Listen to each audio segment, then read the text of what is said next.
Hi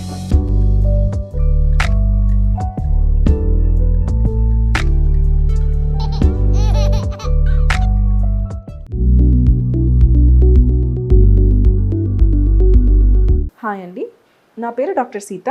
నేను ఒక fertility స్పెషలిస్ట్ని, అంటే స్త్రీ వ్యాధి నిపుణురాల్ని.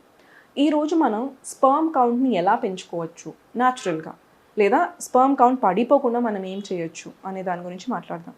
First, weight loss. మీరు ఒబీస్ ఉంటే కనుక వెయిట్ లాస్ చేయండి, ప్రాపర్ వెయిట్ని మెయింటైన్ చేయండి. Second, everyday exercise. అట్లీస్ట్ ఒక 30 minutes exercise 5 days per week చేస్తే మీకు బ్లడ్ ఫ్లో అనేది పెరుగుతుందన్నమాట.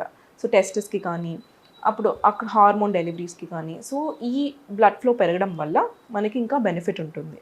మూడోది, బయట ఫుడ్ కంప్లీట్లీ అవాయిడ్ చేయండి. బికాజ్ బయట ఫుడ్లో చాలా ఫుడ్ అడల్ట్రేషన్ ప్రోడక్ట్స్ ఉంటాయి. సో అవన్నిటి వల్ల మనకి హార్మోన్స్ మీద కూడా ఎఫెక్ట్ పడుతుంది. సో బయట జంక్ ఫుడ్ అనేది కంప్లీట్లీ అవాయిడ్ చేయండి. నాలుగోది, స్మోకింగ్ చేసే అలవాటు ఉంటే కంప్లీట్లీ స్టాప్ చేయండి. స్మోకింగ్ వల్ల మనకి వీర్యకణాలు తగ్గిపోయే ఛాన్సెస్ ఉంటాయి. సో అవి తగ్గిపోయి ఆల్మోస్ట్ స్పర్మ్ కౌంట్ 0 అయిపోయే ఛాన్సెస్ కూడా ఉండొచ్చు. సో స్మోకింగ్ కంప్లీట్లీ అవాయిడ్ చేయండి.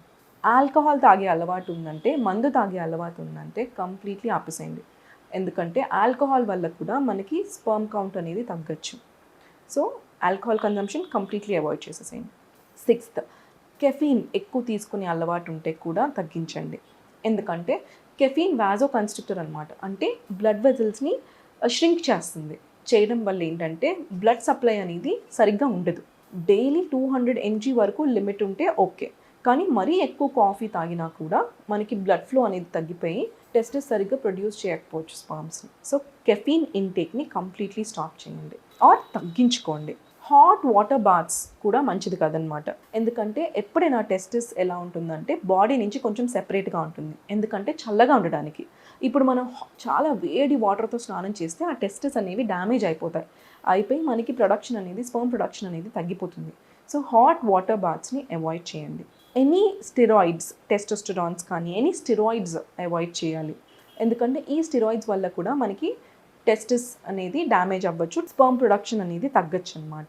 So any unwanted medications or unprescribed medications అస్సలు వాడద్దు. బికాస్ వీ డోంట్ నో ఏ దానికి ఏం సైడ్ ఎఫెక్ట్ ఉంటుందో తెలియదు. సో డాక్టర్ని అడిగి ఓకే అంటేనే వాడండి. చాలామంది బాడీ బిల్డింగ్ కోసం, జిమ్స్ కోసం టెస్టోస్టెరాన్ వాడేస్తారనమాట.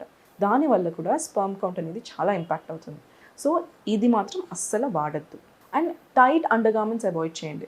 బికాజ్ అలా చేయడం వల్ల ఏమవుతుందంటే హీట్ అనేది బాడీలో చాలా ఎక్కువ ఉంటుంది, కాబట్టి స్పర్మ్ కౌంట్ అనేది తగ్గిపోతుంది అనమాట. So tight undergarments avoid చేయండి. Proper sleep important. 8 hours sleep at least నైట్లో ఉండాలి. స్ట్రెస్ కంప్లీట్లీ అవాయిడ్ చేయండి. సో నేను చెప్పిన ఈ టిప్స్ అన్ని ఫాలో అయితే డెఫినెట్లీ మీకు స్పర్మ్ కౌంట్లో ఇంప్రూవ్మెంట్ కనిపించవచ్చు.